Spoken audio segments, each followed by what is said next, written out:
Hello YouTube, I am Wardy and I am here with my first proper YouTube exclusive video in what feels like an absolute eternity. I have a best of one between Maru, our teal Terran in the bottom right, and PartinG, our red Protoss in the top left for you today. It's a cracker of a game. It's from the War Chest Team League, an event that I'm actually running and organizing and stuff, but I'm not actually casting the games. The games are casted by the casters who captain teams that they pick from a drafting system. It's really cool. You should check out. The link is down below in the description. And this was just a game that happened that I just had to cast for you guys here on my own channel as well. So hello, welcome. It's so good to be able to put a YouTube exclusive out as PartinG is going to open the game with a pylon in Maru's natural expansion. So from the very start of this here, PartinG sort of says, hey, you know what?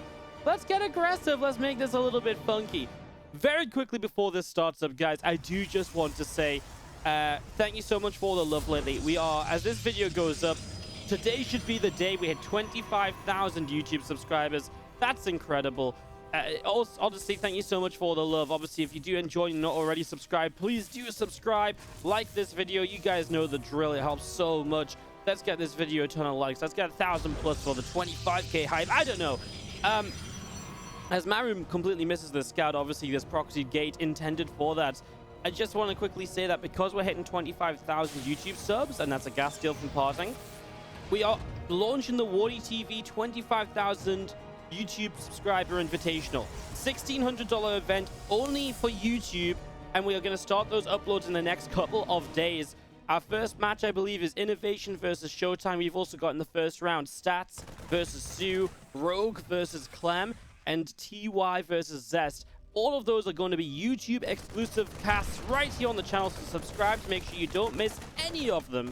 And I'm so excited. I'll put the information for that in the description down below as well. Just wanted to give you guys a heads up before it started. But here we go. The action begins because the proxy gate is done. The Zealot walks in and Maru had no idea, so he has to cancel the CC on the fly.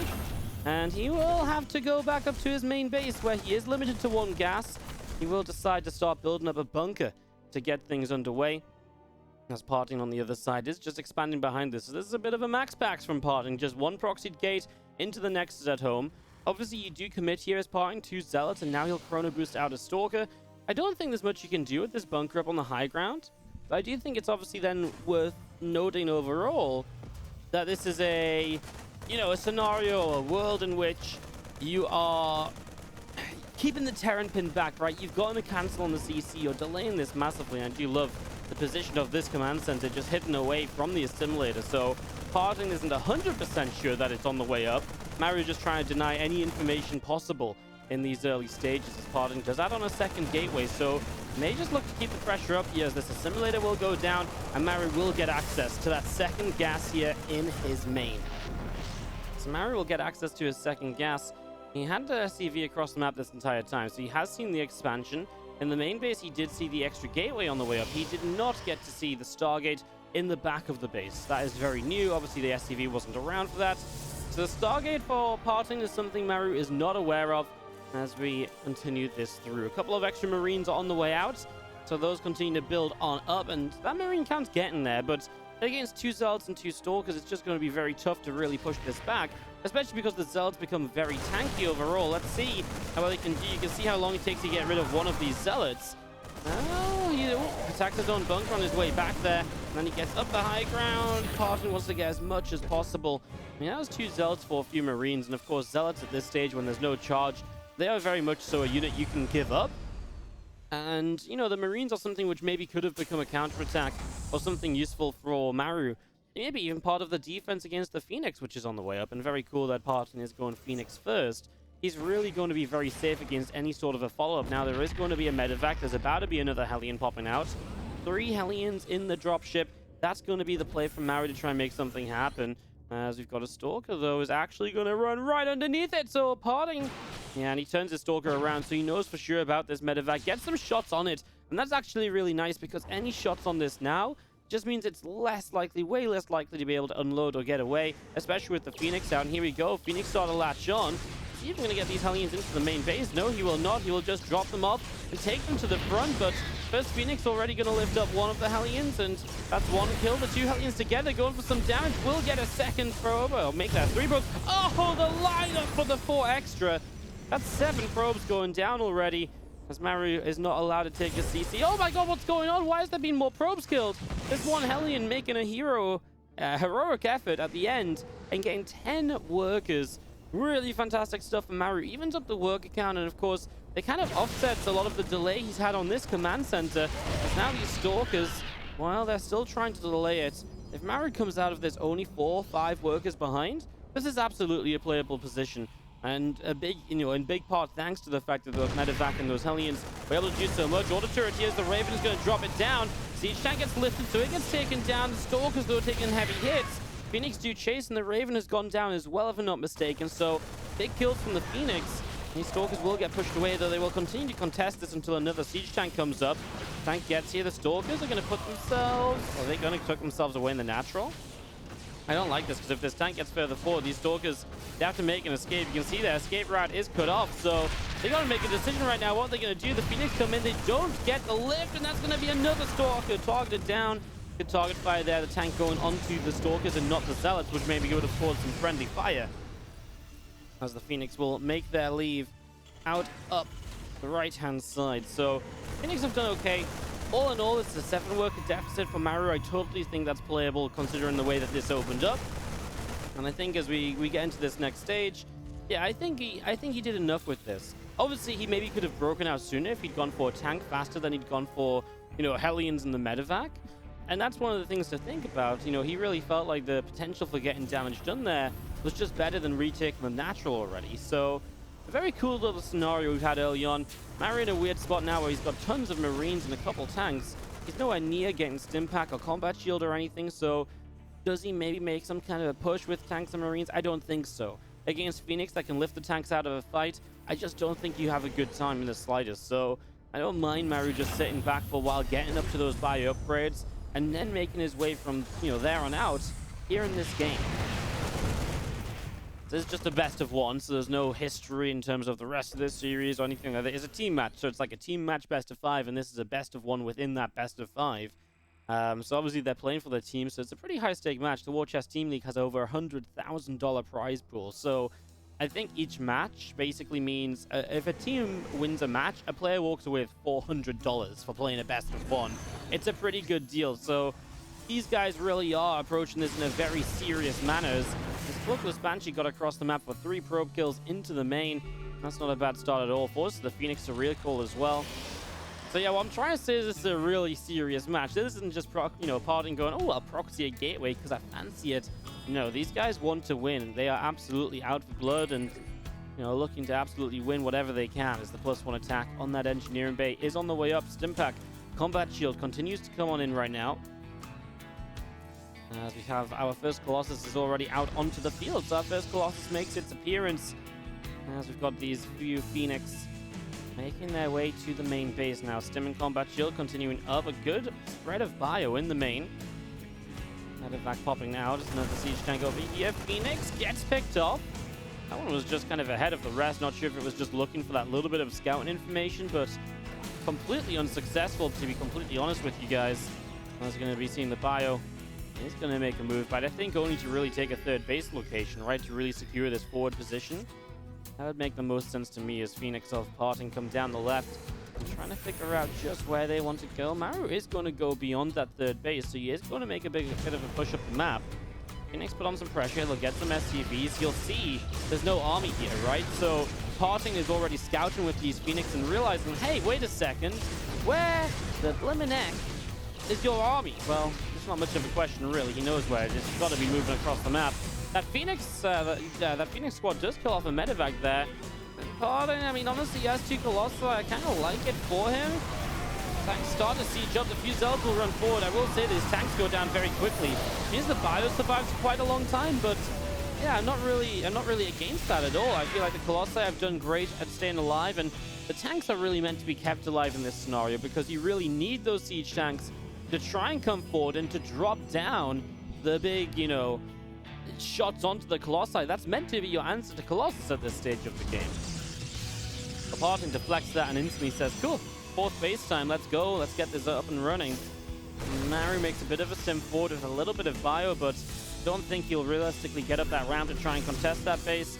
I think it's probably best to keep on running away right now, disengaging from any potential fight. He just doesn't have an army to fight 2 Colossi. This is the sort of army which you're probably expecting to hit with a similar army on the other side at the same time. Or it's not really, do we call this an army or do we just call this like a drop, right? It's just 2 medevacs of units. So I feel like this might be more of a drop than an actual army here. Is Maru does come all the way back to the bottom right. His tank sieging up, and another medevac of Maru will load up. So you will actually keep on dropping around the map, that single medevac movement. I think it's important to keep track of where PartinG is at with his tech, though. And it's going to be a storm upgrade as the next stage of this. Obviously, it means that if Maru is starting to say, well, how am I going to deal with the Colossi? PartinG's already saying, well, you're worrying about that. I'm already worrying about what my next step is. I'm giving you something else to worry about. And, well, Maru actually opted for the Ghost, so he's going to go Ghost tanks, which means that the tanks are looking to hit the Colossi from a distance. With the Ghost EMPs, you're expecting to just be able to take those Colossi down, so you're not going Vikings. And that's pretty good, because now it means that Maru also has Ghosts against the High Templar and against the Storms. So, you know, Maru's kind of hitting 2 birds with 1 stone, or he's hitting 2 Protoss units with 1 EMP. And that's going to be the case. So, I like it. I actually think this is maybe a bit better than... I mean, Vikings wouldn't be a bad decision, but it's pretty late to go Vikings. He would have obviously started to go for it, you know, much sooner. He would have cut tank reduction, got into Widow Mines. I actually kind of like this, because especially on a map like Death Aura, where you can hold 4 bases very easily, very safely, I actually really think there's a world in which you can just sit back on tanks here and really use that to your advantage. So, expecting that to be kind of a part of this style from Maru, and that's probably why he does go for this more defensive style, as PartinG is making his way across the map. And I'll tell you what, if anything is exposed here, it's probably that Ghost Academy. If PartinG moves up the right side, which he will, part of the wall offense, well, I mean, it's a prime target, especially when it's research, and take away those, you know, larger EMPs. You know, when EMPs are that big, it's a pretty big deal to get rid of them. And as PartinG, well, Maru's going to replace the Ghost Academy exactly where it was lost. He doesn't like having to switch his building position. He's like, no, I've rooted it in my memory. I know exactly where it's meant to be right now. I refuse to move it elsewhere. Otherwise, I'm going to think it's missing, and it's not. And that's how you end up with 2 Ghost Academies. As Maru has a slight drop up here, I think it's also, again, worth looking at what PartinG is up to. A lot of the pressure's on Maru's side of the map, but PartinG is up on 5 bases now. He's on his way to a 5th base. That is massive, as Maru has just been struggling a little bit to get this 4th up and running. We have another attack in, and Ghost Academy, well, I mean, this feels like a bit of deja vu. Ghost Academy goes down in the wall yet again.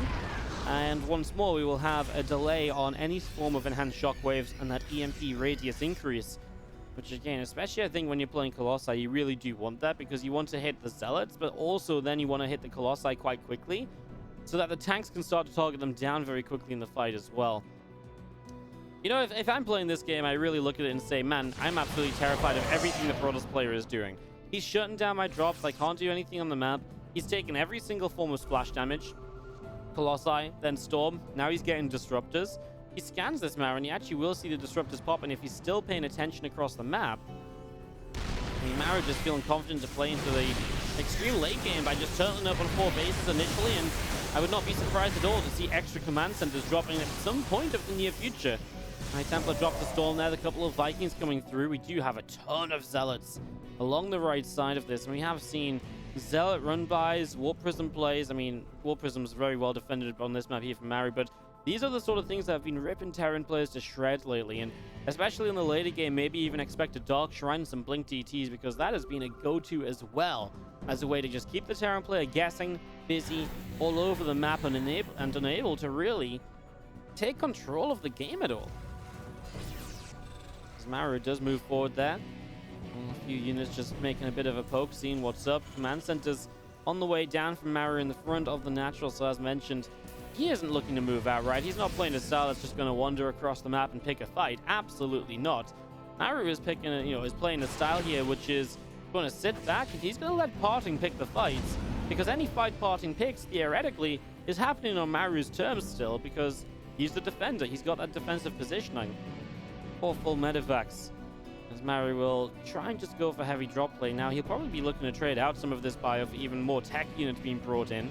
Wouldn't even be too shocked to see potential of moving in towards ranged liberators or so.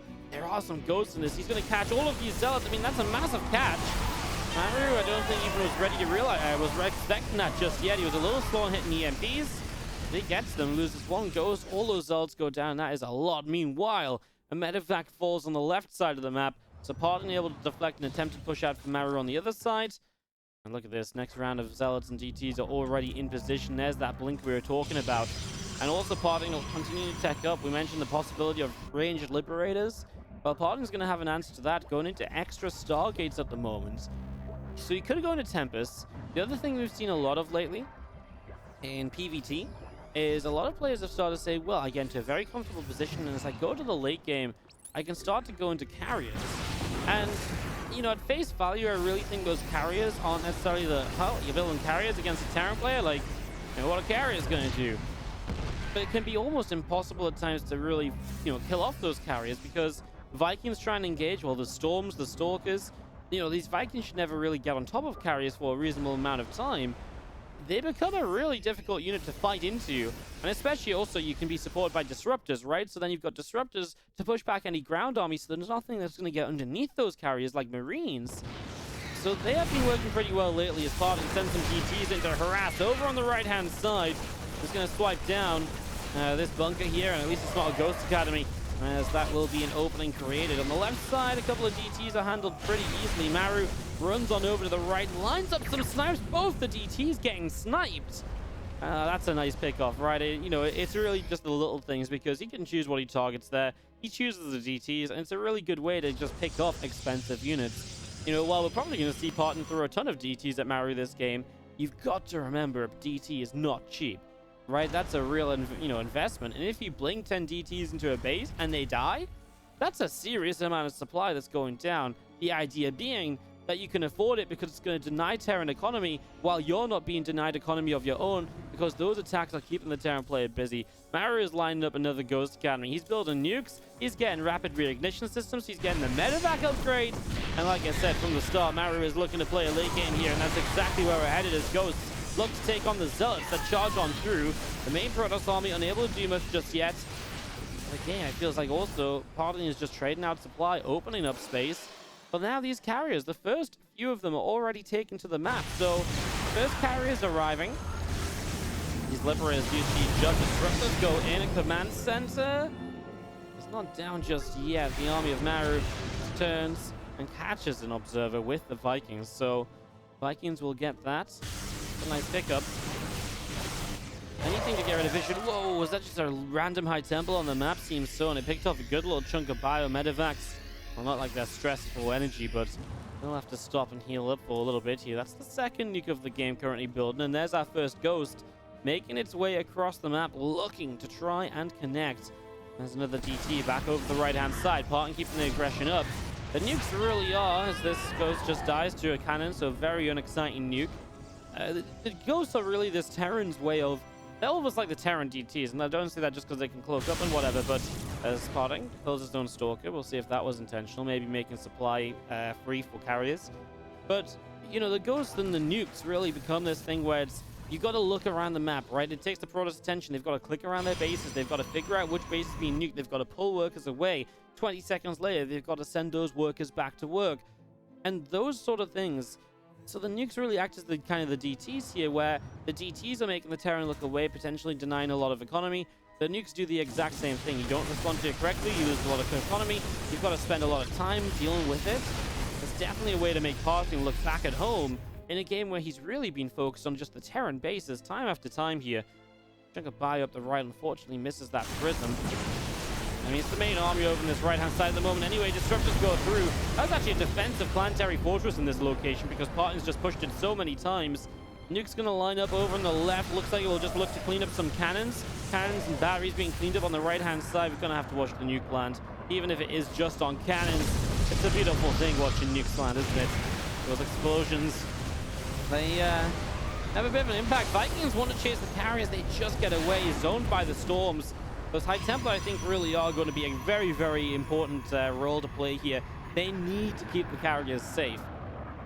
If you do not have those storms, a lot of this does not make sense. Parting with the cancel as another nuke lands. At the same time, though, Parting has this base up, and that's something which Maru is not really... I mean, do you do something about this? It's only up this ramp. It's not like it's crazy away. Finds a ghost. Finds a High Templar. He's able to snipe with that ghost as it runs on home, waiting for new nukes to finish in production. I see 6 Liberators at a time, by the way, as there's a round of DTs coming in. We'll come back to these. We do see the carriers are trying to get some action. And interceptors on their own probably won't do much. It's the interceptors that come in while the rest of the army is fighting as well. And then Maru can't focus the carriers down or focus on dealing with the interceptors. That's when it becomes a big issue as Liberators siege up and the DTs continue to blink away, being super annoying. Is this turret in range? Yeah, Maru does see one of the 2 DTs, so he'll lose a depot and maybe even another. Now some Liberators make their way across the map, and Maru's looking to apply pressure, but he's just not really applied this game. You know, he has been on the map, he has tried to drop here and there, but it feels like we're talking way, way more about every single attempt of PartinG to be on the map and active than we are Maru. This Liberator sieges and probes already immediately going to be in trouble here. A couple of Phoenix move their way across over to this right-hand side. Will go straight in, will take that down. So this first Liberator drops, a nuke lines up in the front. Scan goes down, carriers and stalkers are moving into it. I mean, he knows the ghost is there, right? He's going to blink in, and that is a last-second nuke denial, which would have been disastrous had he not gotten it. Another nuke lines up. Shot's going to fire. He cancels the nuke to save the ghost. The nuke, the ghost goes back forward, but the nuke isn't ready yet, so he needs a new one to build. Man, PartinG taking both these forward bases. I mean, the good news is he's not, as he actually kills off Colossi. He just says, these are not useful anymore. I want more disruptors, well, apparently more stalkers. I was just about to say, though, the good thing is that PartinG hasn't really mined these forward bases yet, so as Maru takes the right-hand side, these bases are really still contestable. Look at the resources lost. PartinG has traded worse so far. And this comes out to a mined-out scenario. If PartinG gets any mining from these bases that Maru does not, that will be an advantage to him. Otherwise, if they mine evenly, that efficiency tab is going to become very, very important to look at, of course.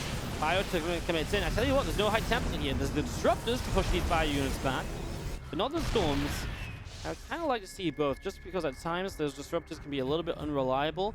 Only because, you know, a storm is a storm, right? Terran will take damage running through it. A disruptor can be dodged. It doesn't necessarily deal damage. But that push continues on the right now. Maru does get a chase, and he'll find one carrier already. He should find a second that's low HP. 2 carriers down, 4 more join the fray. This nuke will land on absolutely nothing. Maru will get rid of the base of PartinG on the right-hand side. He's blink in, though. And Maru deals this. Well, he will scan, drop EMPs, even just to get rid of the shields here. And he will, of course, just clean those DTs up in the end. It's actually really important to drop the EMPs, I think, because you do not want to let the DTs do too much damage. The more damage they take, obviously the more damage they do, the more slowly they get cleaned up. And that's where DTs win those kind of fights. And you're left thinking like, oh my god, how can DTs do that? So the EMPs really help. Just, all of a sudden they're getting basically one shot by units, and then they don't get the extra round of swipes off. They could have swiped down another set of Marines, half the army size, and make it a completely different scenario. Yeah, I think Maru needs to keep this base tonight, but then maybe obviously take it for his, himself. Can't let PartinG mine from that left side if you don't. Unless you really are in trouble. SCVs, I mean, this base is protected no matter what. Let's see, it's just another attempt of PartinG to try and deny some of the economy of Maru. Both players have a pretty sizable bank. Maru's a little bit higher on gas. PartinG's much higher on the minerals. The nuke over here to help out as these probes are apparently just long distancing. Well, this nuke will land. We're about to have action on the right-hand side. Nuke, double nuke goes down. Nexus guaranteed to die there. Can Maru hold this position? He's got some libs and Vikings showing up. Stalkers blink forward. PartinG really commits for this one. Well, Stalkers get rid of some of the Liberators. The carriers are going to pull away. These interceptors picking off medevac after medevac at the moment, and that's a lot more missile turrets going down at the front of the planetary fortress. Sensor tower will build as well. So many Vikings coming through. That is Maru's answer to all of these carriers. And hey, he sees them right now. He's going to get a Warp Prism for starters. Nope, it somehow gets away. He's just one-shotting carriers, but then Stalker's pulling in. Again, I go back to asking where the High Templars. He's got 5 of them. But they're scattered around all over the place. They're not with the army. And I do just feel those storms make such a big difference against Vikings, which are naturally clumping in the sky when they're trying to target fire down carriers. That's a hell of a DT run by 17 workers. The planetary fortress going down. Place the command center quickly, but the DTs themselves are just lining up more and more kills. Finding some snipes to start cleaning up, and I mean, it's absolutely essential in the end, right? But you just need to deal with this. And he's going to deal with it pretty happily. And again, those DTs, they are expensive, right? So at the end of the day, if you kill off a bunch of these, he is gonna get all the kills in the end. At the end of the day, those DTs are expensive, so yes, this is a base loss. It's a lot of SCVs.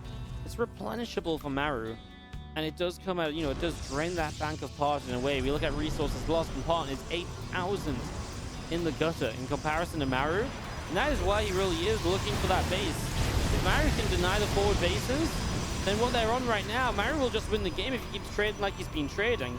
If Partin can take one of these bases and keep Maru off one at the same time, well, that's thumbs up to Partin. That may just be what he needs to do here. If Maru is going to try and stalemate this, I mean, I say try to stalemate this into a split map. Maru has been doing that since minute 8 of this game, and it's absolutely succeeded. It's a group of DTs going down. Carrier Zealot Stalker back into the front. We do have 3 more nukes already building, lining up on those Ghost Academies. So another round of nukes getting ready to go. Disruptor shots are lining up to fire down the right as our bio army of Maru makes its way back over the side as well. There's a couple of extra missile turrets. There's a sensor tower in the bottom left.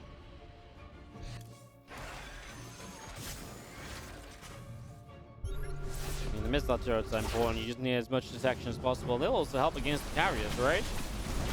The Stalkers come charging through. EMPs start. I mean, Maru's army's a little bit of everywhere. He will get liberators that cover this ramp, covering a lot of the exit, but what stops Maru? Partin just attacking the left. Well, that's where Maru's main army is, so here we go.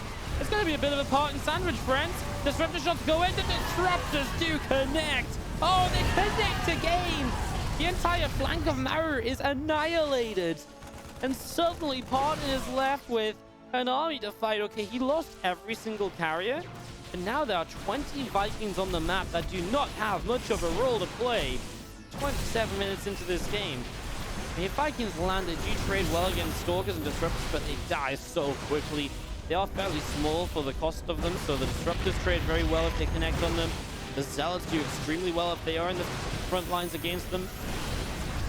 And Partin just using the size of this Stalker Zealot army to pick away a ton of SCVs. Stalkers going in after this orbital command is taking a beating.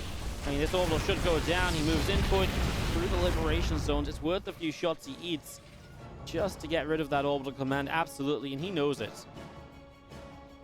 He very much so knows it.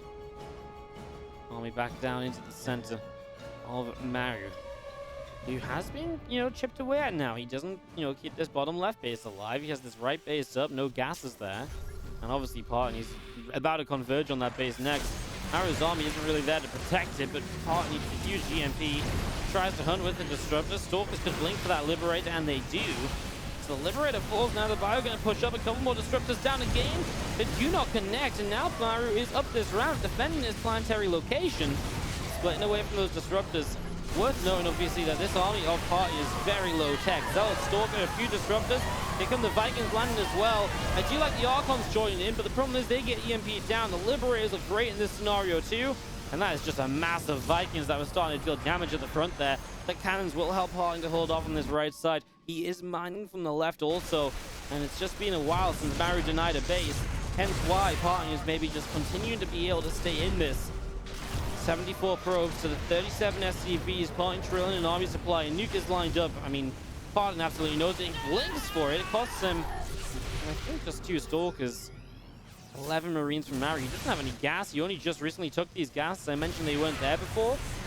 Well, we've got some Storms ready to line up. They go straight down on top of these Vikings initially. So a couple of Vikings taking damage. We've got DTs continuing into this orbital command.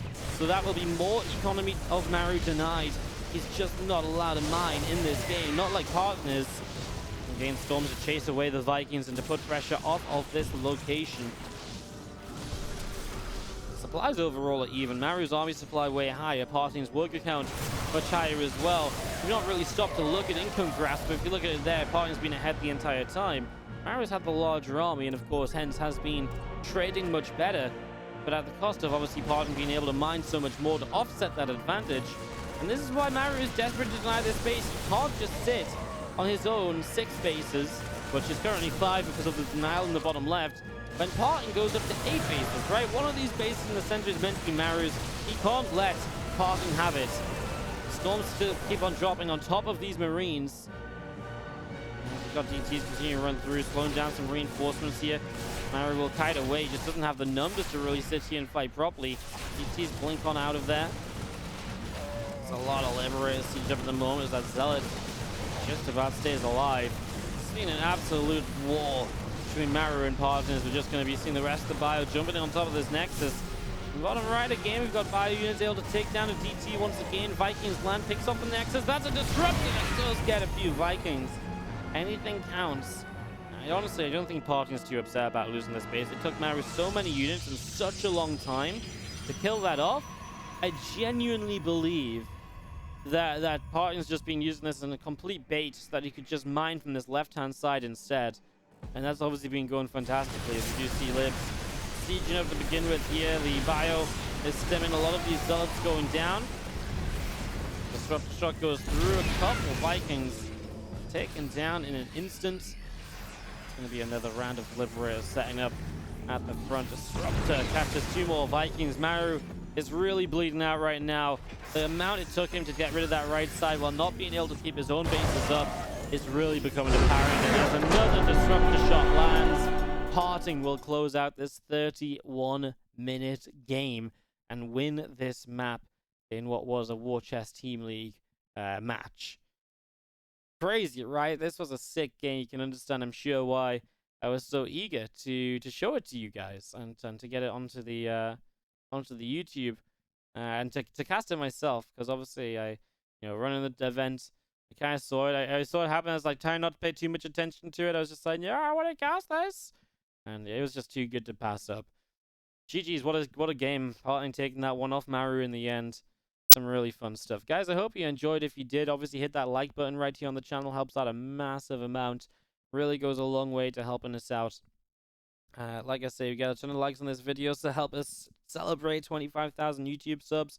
We are having that YouTube Invitational Tournament. I've been promising for a long time. We're finally at 25,000, so it's coming. Like I said, I will drop. You know what? I might forget to drop it in the description because I'm a bit useless sometimes, but a video in the next day or two, 100% will have it in the description. And obviously, it is coming, right? So it is. I'll just run through those matches again. Innovation versus Showtime. TY versus Cest, Stats versus Sue, and Rogue versus Clem. That's the round of 8, all best of 5s. They'll all be cast exclusively for YouTube, so, full concentration on the games and no being distracted and being like, oh, subscribers. So really looking forward to it. A big thank you for being so supportive recently. That's me. I done kind of making an epic essay. This game was already long enough, and I'm now making a bit of an essay at the end of it. So thank you so much for watching today, guys. Of course, I'll upload a new video here every day on the YouTube channel. Watch out for that YouTube Invitational. It's going to be fantastic. I'm really excited to get those games uploaded for you all. And thank you so much for watching today again. Hope you enjoyed Maru vs. PartinG. I'll see you tomorrow for another upload. Have a great day, guys. Stay safe out there.